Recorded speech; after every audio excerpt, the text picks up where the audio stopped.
Hey guys, welcome back to West Coast Mopars. This would be a part 2 on this 64 Ford F350. It's a 1-ton with a dump box, a hydraulic dump. So in the first part of the video, I showed you guys, basically got the truck home, cleaned it up, and pulled the engine out. It was a 390. That looked like it had been rebuilt, but it was seized and ended up dropping the oil pan, which is still over here. And that's a rod cap, the bearing, and there's part of the rod in there. So obviously that didn't pan out. So this 390, the first part of the video I showed just a mild refresh on it, main bearings, rod bearings, and rings, and the oil pump, went through it, sort of cleaned it up. Yeah, so this part 2, I'm going to sort of go through just reassembly of the engine, ignition, couple things here, probably do the brakes on this video, and maybe some of the electrical, just to get this thing started, I'm thinking. I'd love to just get this engine running. I gotta break it in, at least break in those rings. Yeah. And so what I've done since the last part is I've changed this rad support. Now the other one, it's kind of dark outside, I can't show you in this moment, but the other one was just rotted out all the way along here. The bottom's rotted, both sides, and then the fenders had nothing to hang on to. This fender wasn't even bolted, so now I've got it, it doesn't budge. I've got the radiator bolted in. So this radiator is from the 73 F250, the green one, my green one when it was a two-wheel drive. And it was a good rad, so I'm just going to go on that basis that at the time it was good, so hopefully it's good. I got a distributor in here. So this is just it's actually for a deer spark, but I'm not going that route. What I'm going to do is, you can see on the firewall there, I've got that black, that's the Chevy HEI. So I've done this swap a couple times on some of my Chryslers, and it's really easy. It's just a 4-pin module. You can buy them on Rock Auto for like 15 bucks. They're super cheap. And I put one in that 66 Windsor, the yellow one. I put one in that white 67 Newport. I also put one in my little 65 Valiant. I sold that car. Actually, I also sold the Newport. But all three of those cars, I've had that ignition in them for, well, the Valiant's been a couple of years now, and 0 issues, no failures. It just works every time, and they're just so cheap. And you also get rid of the ballast resistor. So I'm going to do it in this truck. The only difference is this this harness has 3 wires. So black is ground, and then you've just got your 2 trigger wires for the, treat this like a switch. And then the other, so there's 4 pins. So 2 of the pins come to here, and 2 of them go to your coil, positive and negative. Extremely easy to figure out. I even drew up a little diagram. Pretty simple. Coil, there's the module, distributor. This is for the Ford. This carburetor I bought, it was on good sale on Summit about a year ago. It's a 650 Edelbrock AVS2. So it's brand new, it's never been run.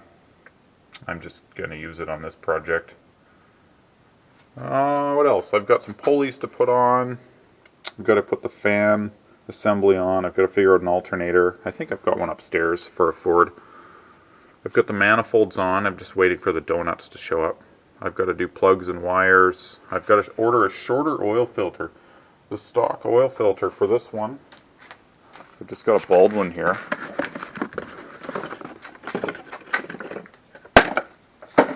This Baldwin filter won't fit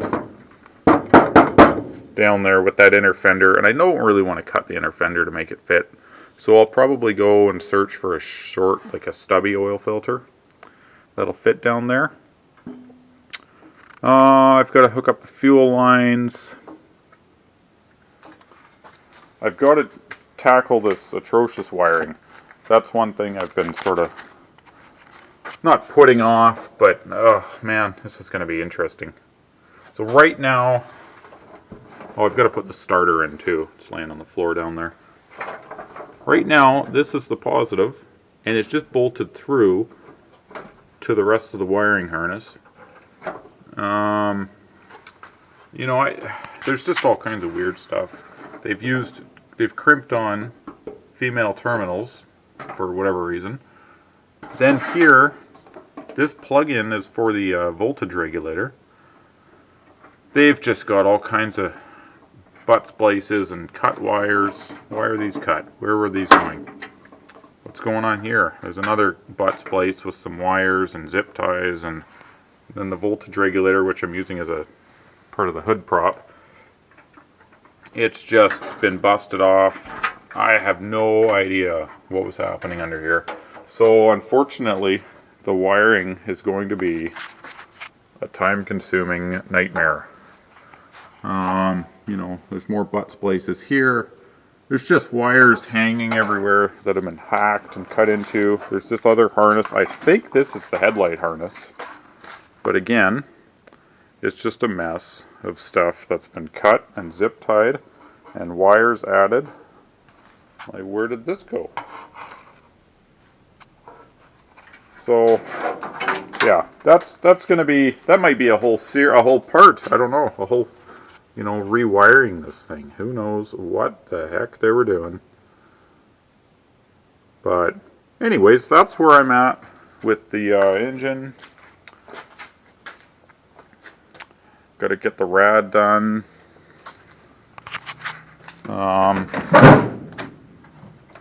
In here, I've got the gauge cluster is out. And in the cluster here, there's an old water temp gauge there. It's actually a Smith's gauge, so it'd be neat if that did work. But anyways, in here is just another mess of crimped wires and troubleshooting. I've started labeling things. What it looks like is the gauges that were in here were from, like, say a 66 maybe, and then somebody just crimped a bunch of wires together to make it work. I found a wiring diagram for a 64, so I was following that, and I was basically labeling everything and just trying to figure out what goes where. I'd like to make some of this stuff work if I can. And then I've also got this gauge cluster is from a 65. It was a 5-ton. That's out at a friend's place. I also got some headlight bezels, just a bunch of odds and ends. This old vacuum gauge in there. It's kind of cool. But I've got there's a bunch of parts in here. Some more wiring. And then I've got a couple gauge pods to try and make one set work. So speedometer, this one's got, see, this one actually has the alternator, the ammeter has numbers on it, and the oil pressure has numbers on it. But if I grab this guy out of here, this is the one that was in the truck.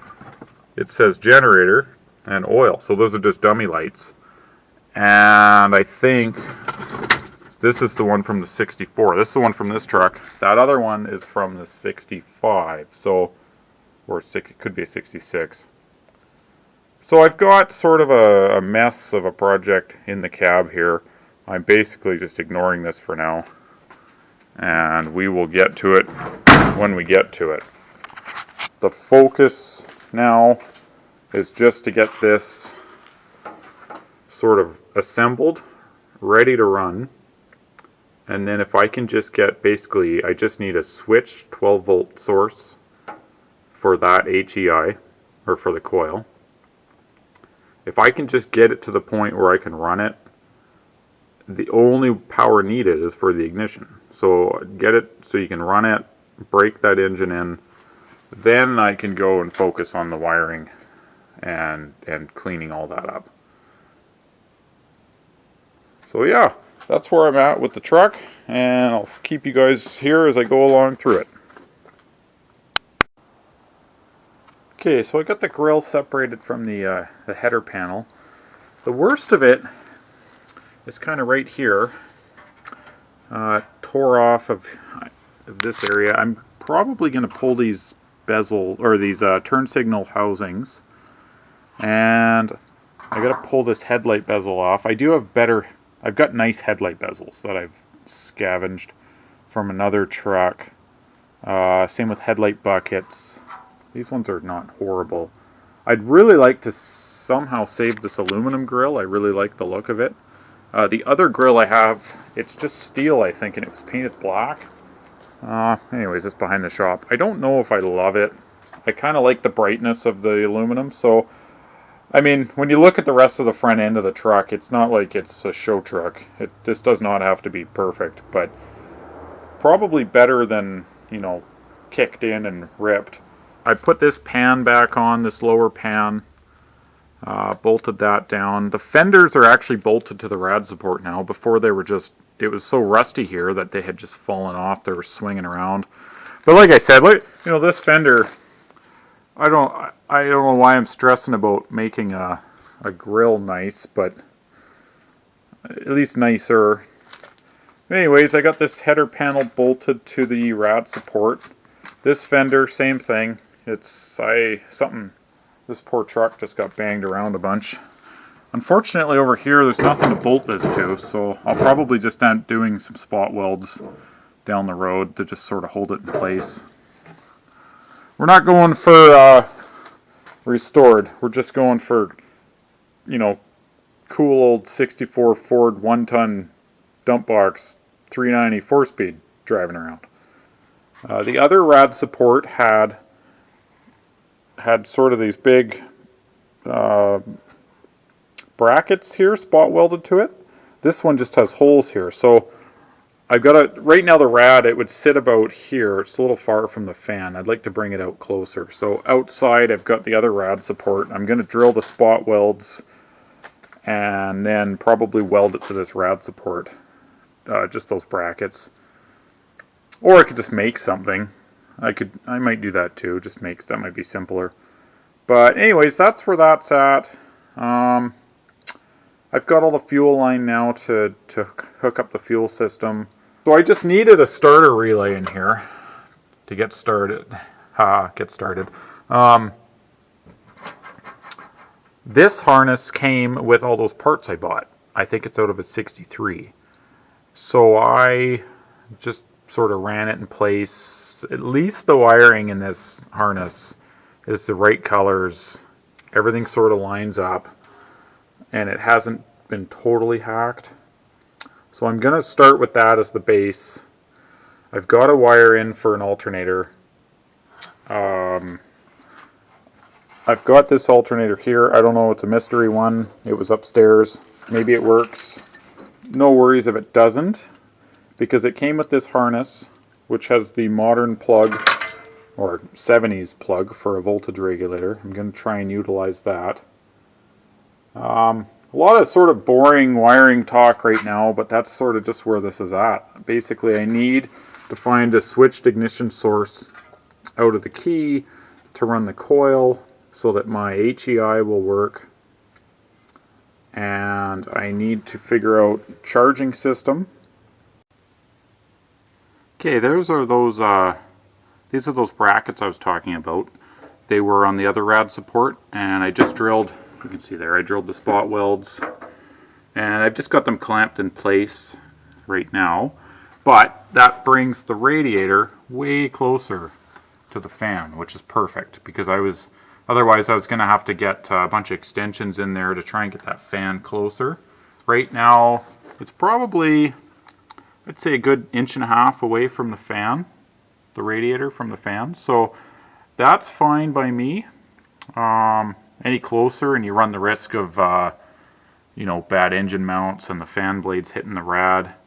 I mean, the one in my 73, I think that the fan blades, they're probably 2 or 3 inches away from the rad, and there's no shroud, and it runs at about 185 degrees all day long, no matter what temperature. So it's just a big, good radiator. That's something I will say about Fords. I mean, everything I've dealt with, at least in the trucks, the rads are huge. They're always a 3-core. They're copper, and they just do a really good job cooling. A lot of the Chrysler stuff, you end up getting stuck with like a 22-inch radiator, and it's a 2-core, and you're always sort of trying to find a bigger radiator or use a shroud or a clutch fan or something. So this is a big 3-core. It's about 26 inches wide, and I think it'll be perfect in here. So all I'm going to do is I've drilled some holes in the on this side. I'm just going to fill those. I'm just going to weld those and fill those. And I can take the clamps out. Then the rad's done.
Okay, I put the grill in.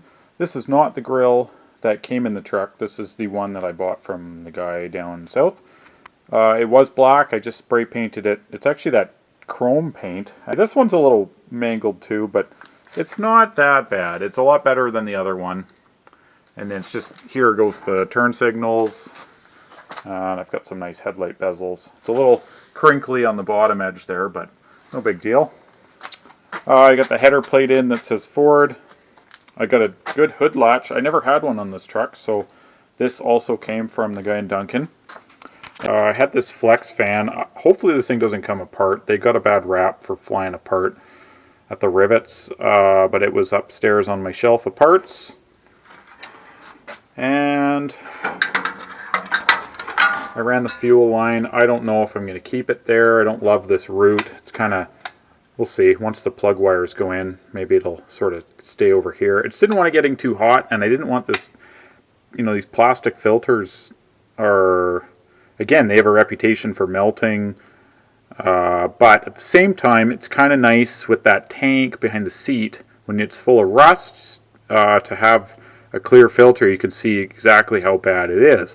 If it was a brand new tank, I would just go with a metal filter, because you know it's going to be clean, but so that's why I got the plastic clear one on here. The rad hoses that I ordered are not correct.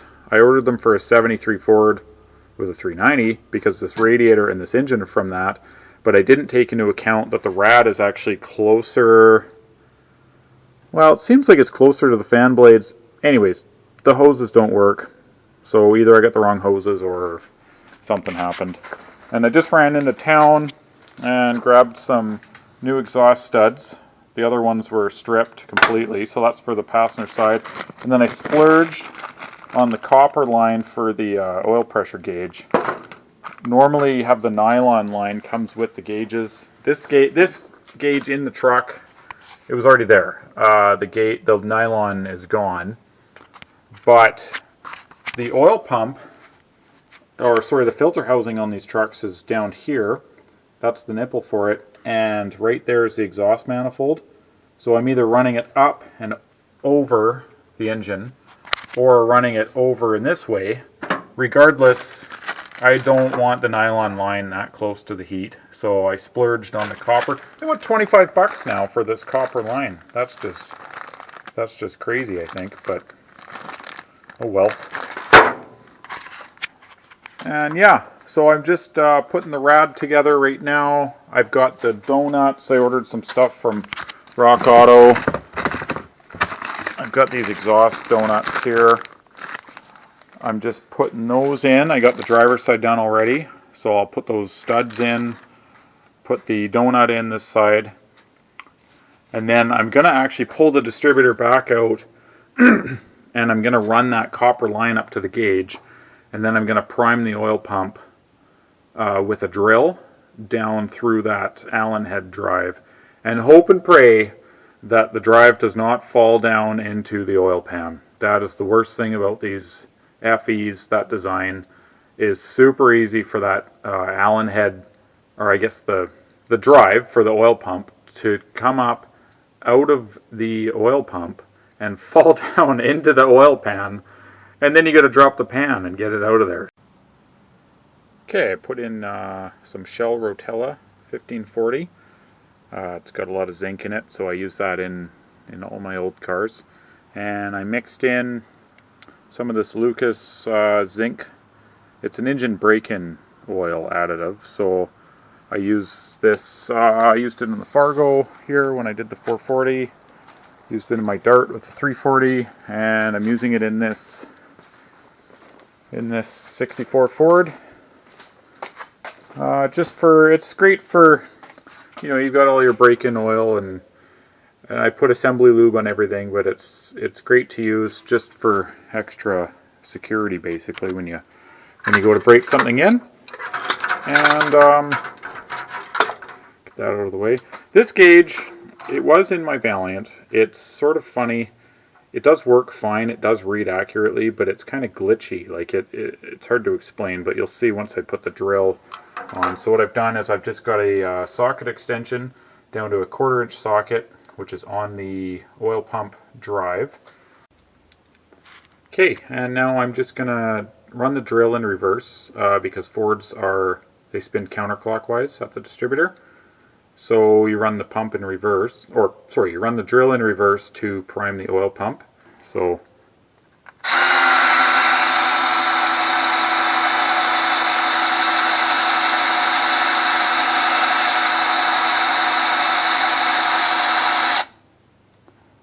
yeah, so we're up around just under 50. That's fine by me. I mean, I didn't turn the crank or anything. I just replaced the bearings with standard bearings. I did measure the clearances. They were still within spec, so ain't nothing wrong with 50 pounds of oil pressure. Who knows what it'll be when it's hot, but hey, I'm fine with that. And then I did have this tack upstairs. This was in that 66 Chrysler when I got it, so I'm going to use this tack. It's a neat old Moon Eyes tack.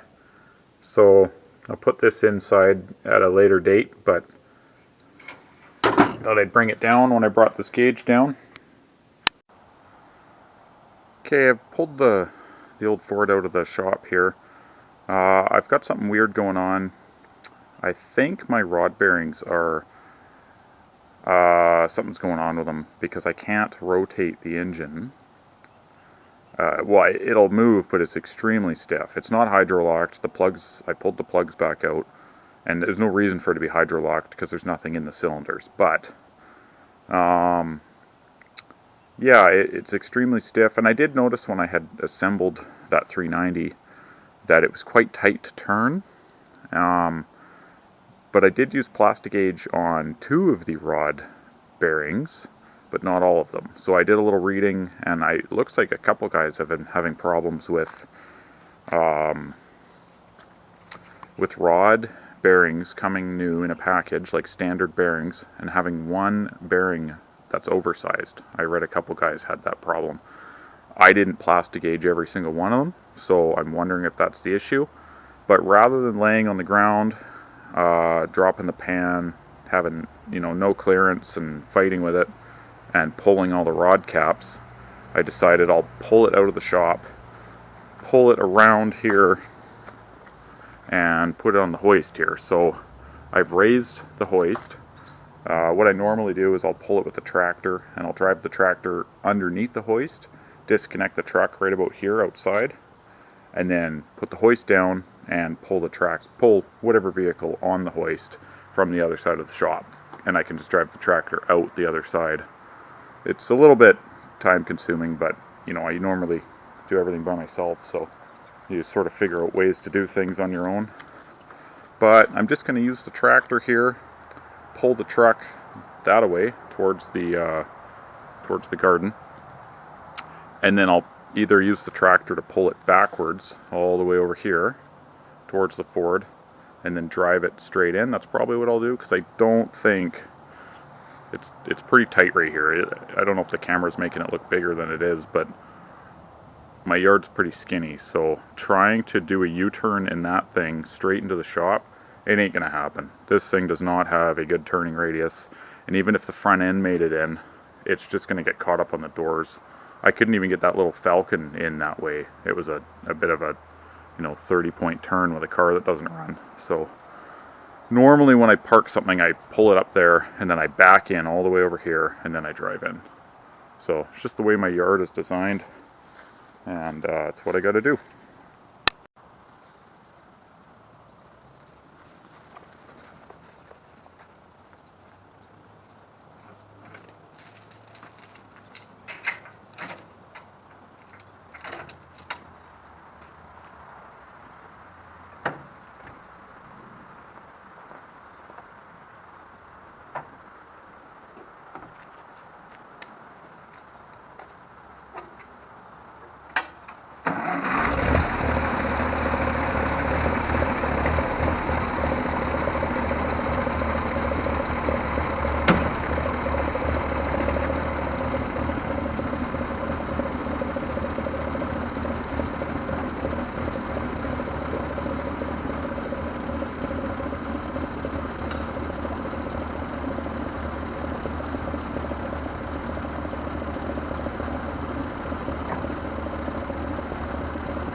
Okay, so after a lot of screwing around, I've pulled the transmission out. There's that homemade plate somebody made for this bell housing, because this wasn't the original equipment in here. Anyhow, I pulled the transmission out, saw those broken teeth, bits of debris in the bottom, thought, okay, we'll just change it to this transmission. And I'm glad I did that. I'm glad I put a better one in. So I went to rotate the engine, and it's still sticking. And I'm like, what is going on here? So I started pulling rod caps again. And I pulled a couple main caps. And it's still getting stuck. So I'm back here, because it feels like it's at the back of the engine. I pull out these first two rod caps, and I get the pistons right out of the way. And I'm rotating, and it still does that weird clunk. And I'm looking up here at the starter to see if it's clearing. And it is. And I'm looking at the flywheel, and it's not rubbing on anything, and I am like, what is going on here? And I just happened to look up there, and the edge of the pressure plate is rubbing on the bell housing. That's what's been this problem this whole time. So I've pulled the bottom end apart on this engine numerous times.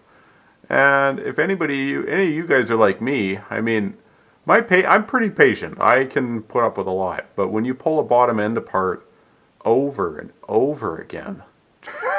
So, anyways, a little bit of my sanity was disappearing, I think. I was going a little crazy. And then I just looked up there, and it's just that you can't even get mad at it. You just have to laugh, because it's like, who would have thought that the pressure plate, of all things, was going to be rubbing on the bell housing. So at least we found it. I'm going to put the bottom end back together and put the pan back on, and then I got to support the back of the engine here.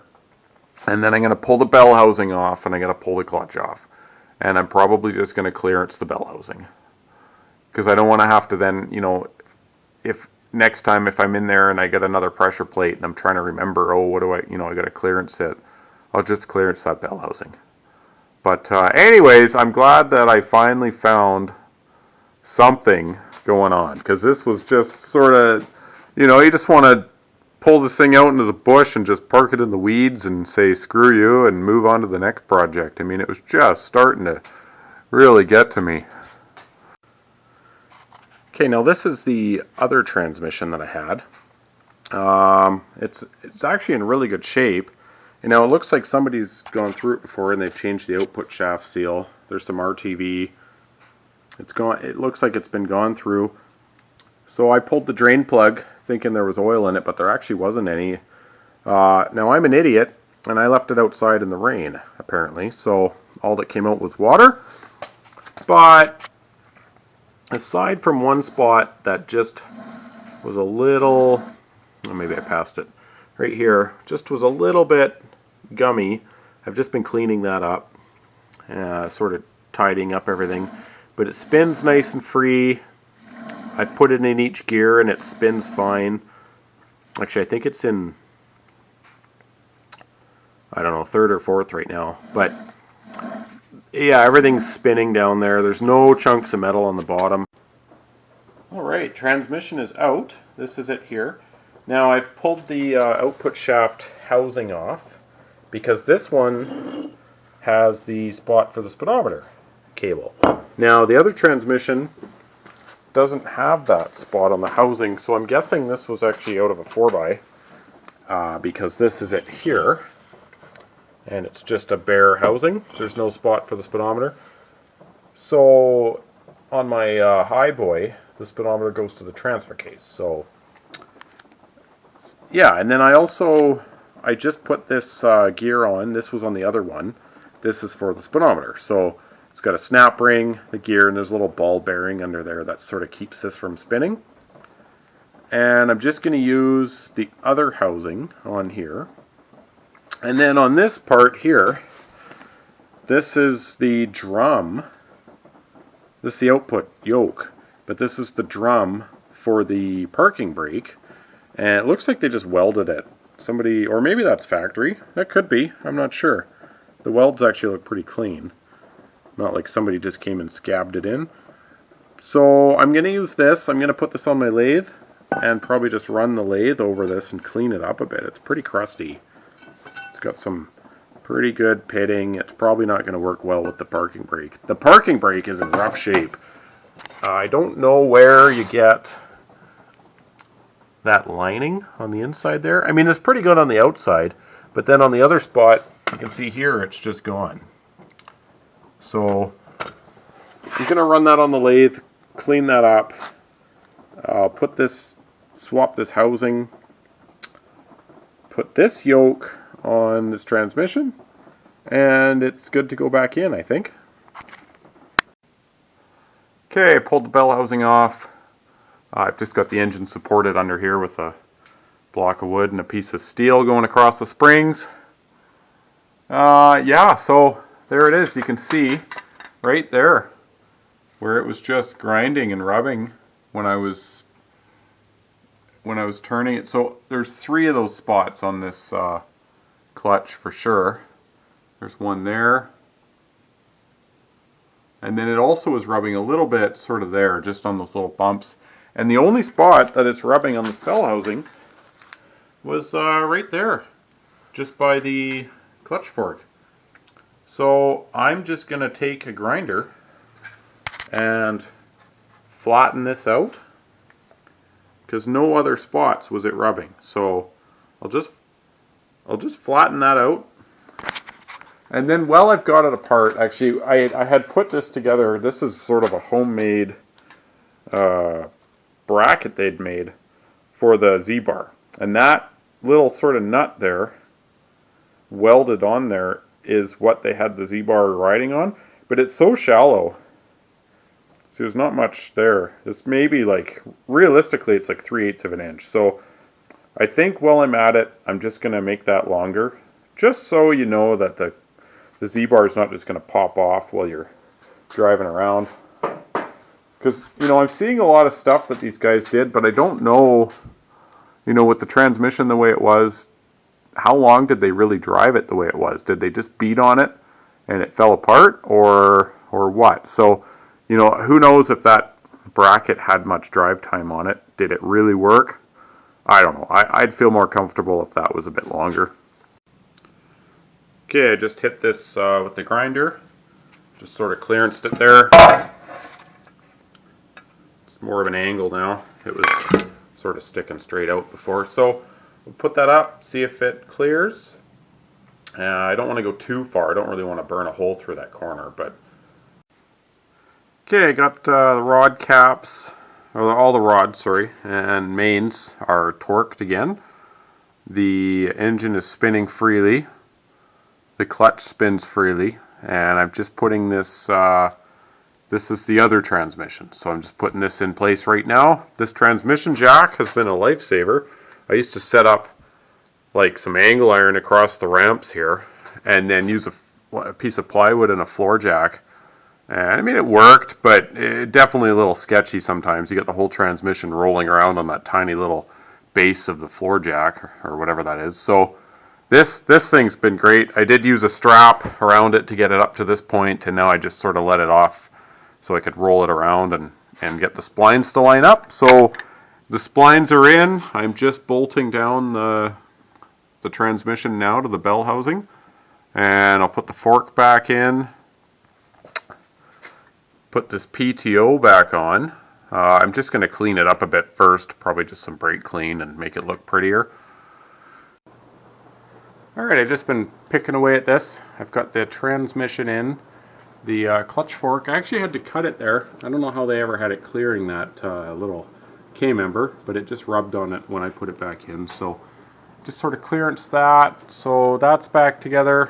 The parking brake assembly is back together. I've put the PTO back on here. I still got to clean it up a bit. That sort of homemade bracket for the brake and the PTO is back up there.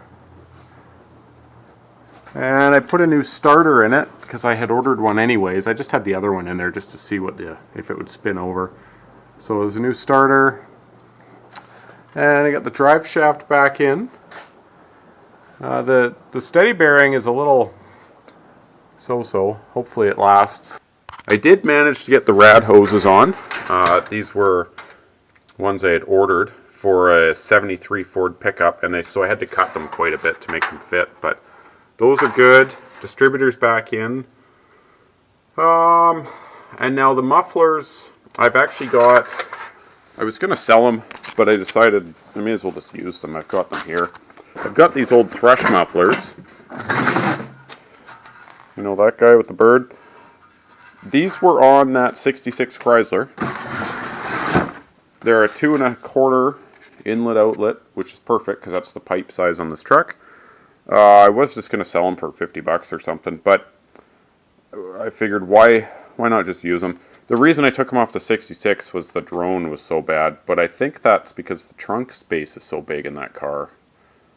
Anyways, yeah, I'll just use them on this. The ones that were on here I was going to just utilize, but I realized they're rotten. The inlet and the outlet pipes are just falling out of them, and there's when you turn them around, you flip them upside down, the rust chunks and everything falling out. So I'm just going to use those Thresh mufflers, and I got the transmission back in. Everything's good in here. Humps back in mostly. The seats I took out, you guys saw that. So I've actually got a bench seat from a 74 Dodge Dart that a buddy gave me out of his, and it was out of a 4-door. And the seat measurements are perfect for here. The seat bolts would basically almost line up with these holes for the two rails, the tracks. And then the seat itself comes to about just to the edge here, so I can still pull my PTO lever and everything. So I think that seat's going to work just fine. And I'm going to pull this gas tank out and drain it because it does have varnish in it. Okay, I just backed out my 65 Fargo just so I got enough room. I'll pull this gas tank out. Undid the bolts here. There's only 2 of them, and it's got this little sort of hanger down here holding it in. These are kind of nice. The fuel line just threads in right here, and then the sending unit's separate. It just bolts down. So there's all kinds of like epoxy on here. Somebody's been in here. The ground was never hooked up, so that might be why it was never actually working. Could be that simple, maybe. And I took the filler neck out. This is it here. It was in the cab here. So all I'm going to do is just pull this tank out, drain out the varnish. Who knows how full it is, but it stinks. And clean that out a little bit. I'll probably just do the old gravel trick. Throw some rocks in there and shake it around and see what comes out.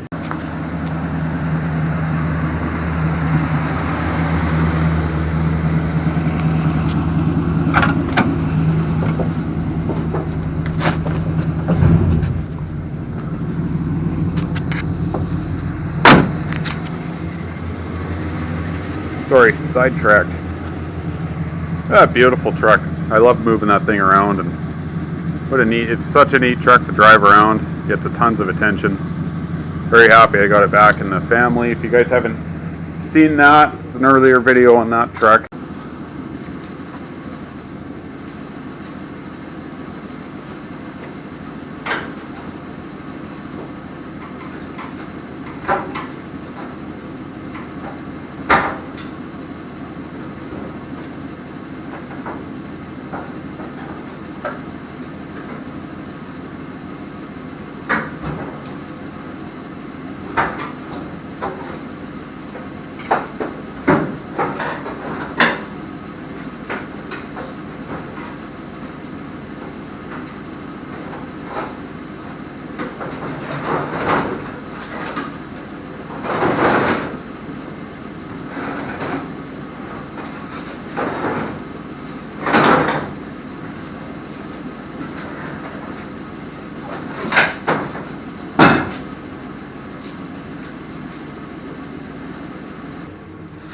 Okay, that actually looks pretty good back there. The floor is nice and solid. Back of the cab's solid. So, there's a little collection of beer cans over there. Make a little bit of my money back.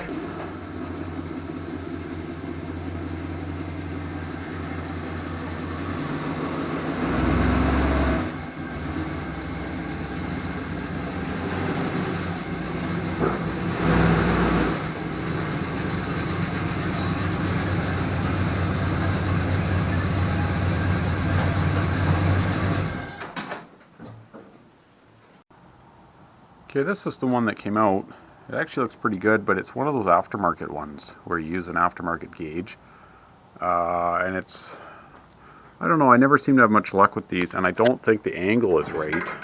When this is in the tank, I don't think that's going to be the right angle for this. Now I do have this one, which is brand new, and it's for a tank behind the seat, and it's actually for a Ford. I bought two of them years ago.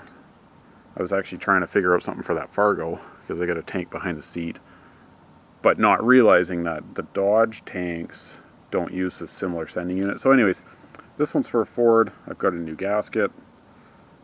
This will be, it'll fit that tank properly. So I'm going to put that in there, and then I do have multiple fuel gauges for those early pickups that came with all the parts. So I think out of all the parts I've got, there's the gasket, I can make that work. I just got to clean up the surface. They had a bunch of silicone and stuff, I don't know why, but just clean that up, stick that guy in. Okay, tank's back in. There's that new sending unit. And I noticed the ground wire was just hanging up here before. They didn't have it grounded, so maybe that was part of their issue. I don't even know if the thing worked. I'm just assuming no ground, it wouldn't send through. But ground's on now, the star washer.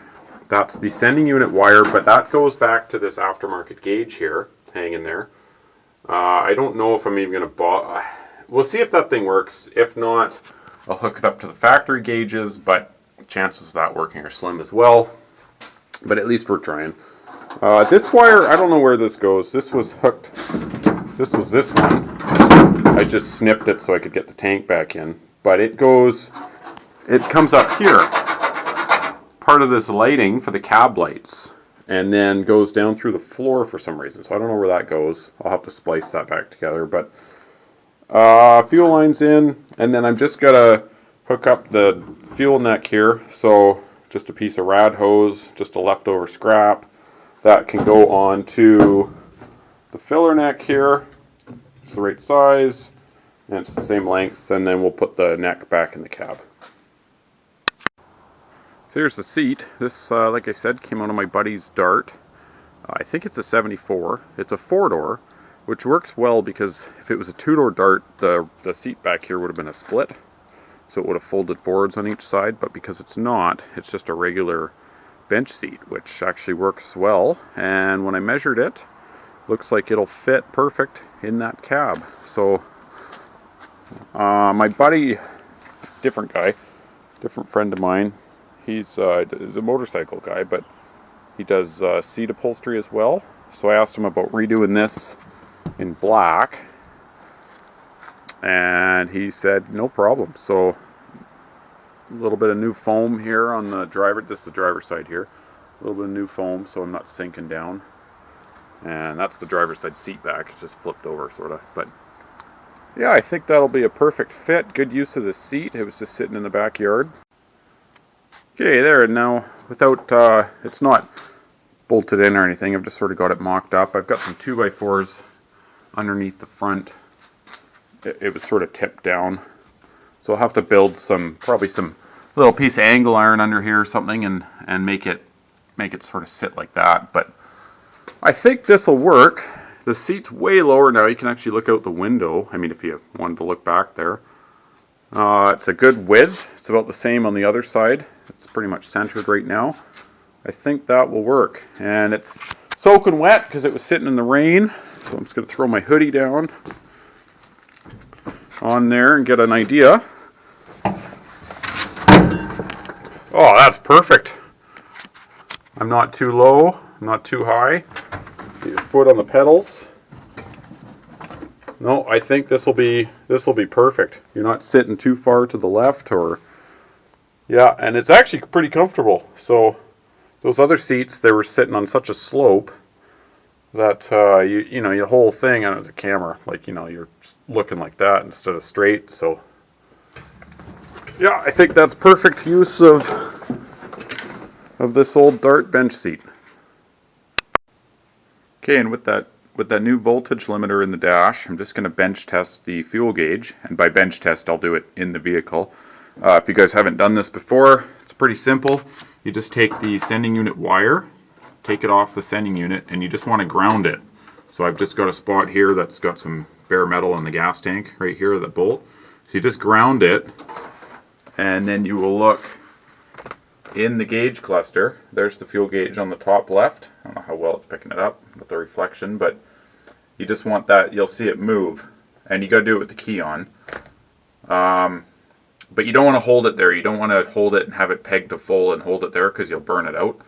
But this is just an easy way to tell, before you go and, it's a good way to tell if the gauge doesn't move, it's either the gauge or your sending unit. But that's a brand new sending unit. So key on, and I'm just going to ground this here, and then we'll just watch the fuel gauge.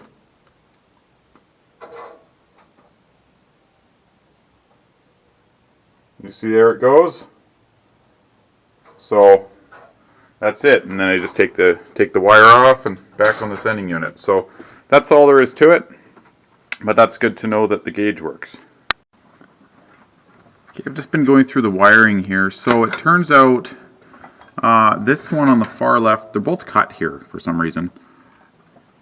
That one on the far left, sorry for the echoing, I'm under the hood here. It's hot when the key's on, but it's not the coil. I was trying to find the coil wire, so I think it's one of these in here. But then on this harness, basically this guy, the first one, I'd like to see that. The first one and this one are both headlights. So I'm guessing one of them goes down to the tail lights, and then one of them does the headlights. So that's good to figure out because I don't have headlights. I don't even have anything up front. There's no wiring or anything. So I need to figure out the hot side of the coil, the positive side when you turn the key on. I also mounted the tack.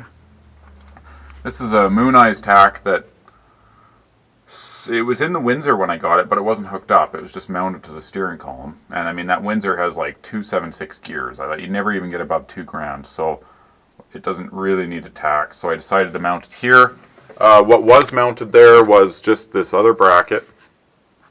Well, you can see it in the dark here. I should get the light, but there was already holes in the dash, so that worked out well. I just ran the wiring through the back, mounted the tack there. So yeah, I've just got to get a power wire from the ignition, which I believe is red. It's the red wire with the green stripe, it says. We've got a red wire with a blue stripe that comes from the same position. I'm going to use that one. Now I did also get an alternator and a voltage regulator because, that thing over there does not look like it's going to do anything. It's been hammered in on the top and it's painted blue and it's rustier than hell, so I'll change that, put the alternator in. I got to get a longer bolt. It's a 9/16 bolt.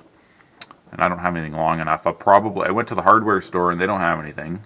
I'm just confused on that. So I'll probably end up just welding something and making it longer. But then I get the alternator mounted so that I can have basically just as a fan tensioner, if anything. Put coolant in the rad and get some fuel in the tank. And I'm pretty close to firing this thing up.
So one of the annoying Ford things I find is these thermostat housings.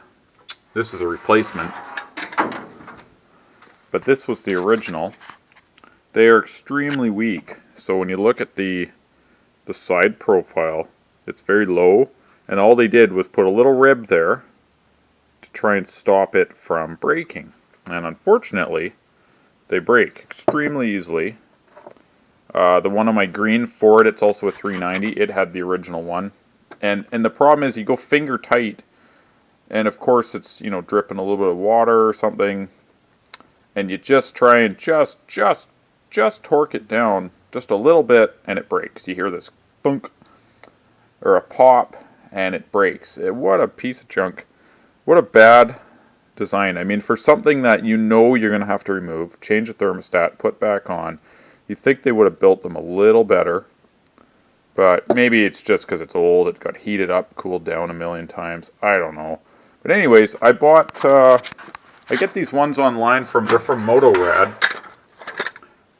this guy here, and you can see the casting is way thicker on the sides here. It's like they knew that, you know, we got to fix this problem. So anyways, much better. I'm waiting for this to set up. I used RTV and a gasket to hopefully not have any drips, because I just don't want to deal with that again. But while I'm waiting for that, this hinge, I don't know if you can see, it's very straight up and down.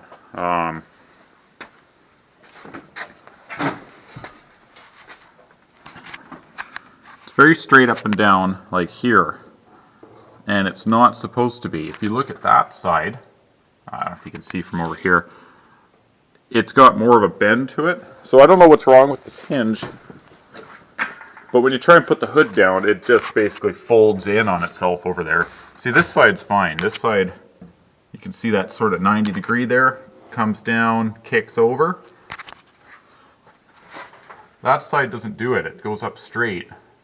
And I've got the springs disconnected right now because it was making it even worse. But basically it folds in backwards, and it doesn't seem to want to correct itself. So I actually found some, I mean, maybe this is normal for you Ford guys, but I found these springs online. They were like 50 bucks. It's for a, I don't know, 59 to 66 Ford hood or something like that. So I'm going to put that in, and hopefully that resolves the problem. Okay, so newly upholstered seat is in. I've got some seat belts in here I put in. They're obviously making the seat look like garbage because they're so crappy, but these are just old seat belts from a Chrysler. I don't even know what they're from. Mid-60s Chrysler that I had in a box upstairs, along with 100 other seat belts. So I got those in. There should be just enough room here to pull this lever, not get in the way of the seat lever. And yeah, I do sit a little low. I might raise the seat up about an inch or so, we'll see. But I'm just going to get this together, get it moving, and then figure out what it, you know, how to tweak it from there. But that's big thing, got the seat in. Okay, so I've been messing around with the timing. It was really retarded, so I just advanced it. Finally got it to where it sputters off. And then I was having an issue. I was getting sparkle cranking, but not in the on position or the run position. The ignition switch was losing contact to 12 volts when it would turn back to the on position from start. So I changed the ignition switch. That seems to be better. Now the only thing is the ignition switch I put in, when you turn it over to start, you almost got to pull it back yourself. It's just, I don't know if it's just cheap quality, but the spring inside is so bad that when you turn it over to start, if you don't pull it back yourself, it'll just engage this. It just keeps engaging the starter. So, anyways, I just had it run for a second, but I'll show you guys here. It's pretty noisy. I just put those old thrush mufflers on there, so of course it's pretty loud. I haven't tried the clutch or anything like that. I just want to get this engine running for about 10-15 minutes at, say, 1500 RPM, just to make sure the bearings and everything are good. So we'll just see if we can get it fired up here, and at least accomplish something.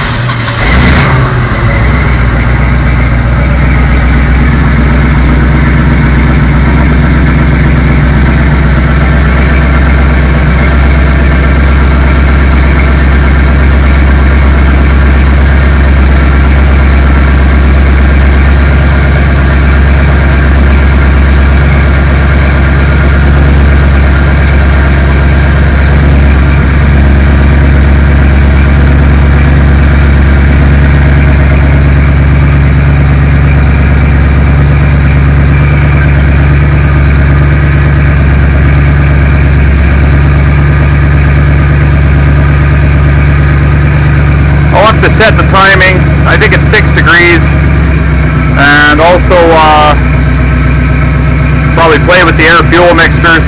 It's a brand new Idlebrock 650. I don't know anything about it, so nothing's been set. But it'd be good to let this run for a while. I got my foot on the gas. I hope if I take it off, it'll keep running a bit. No, see, I'll have to go. I gotta put the throttle in on the carb, so it'll keep running without me having to hold my foot on the gas. I think it's almost probably zeroed out right now, but it seems to be running pretty smooth though, so I'm just going to play around with it a bit and get it to the point where it'll just idle on its own. Okay, a little noisy. I've got some exhaust leaks to fix, but there it is. It's idling on its own. I've got it turned up to about 1100. Just let that engine run for a while, breaking those bearings, rings. It's not smoking at all, which is awesome. So I'm just going to let it idle for about 20 minutes, and then I'll set the timing. I'll probably set it before it's done, but set the timing, set the idle, and just see what it does. See if it overheats, see what it wants to do. I've got great oil pressure, 60 pounds of oil pressure.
Alright, well there it is. I'm going to call this the end of part 2. The temperature gauge does work. It's kind of jumps all over. It's the old gauge that was in it, and it climbed up a bit. My guess is it's got an air pocket. I just filled the rad, fired it up, ran it for about 15 minutes, and it got up to about 210 and I shut it off. So I'll just let it cool down, and then I can top up the rad. My experience, that's what it always is, an air pocket. So yeah, I think part 3 will be do the brakes. I just ordered all the brake parts, so I can do the brakes. I got to adjust that door and get it to shut properly. I've got a master cylinder to go in. I've got the booster, the original booster, to go back in. Hopefully it works. And a couple odds and ends. I got to get the signals working, brake lights, that kind of thing. So I think part 3. Oh, and the clutch. I got to adjust the clutch. So part 3 is coming up in a bit here. Thanks for watching, guys. I appreciate everybody who's left feedback and supported the channel. And hopefully part 3 we can take this on a drive around town.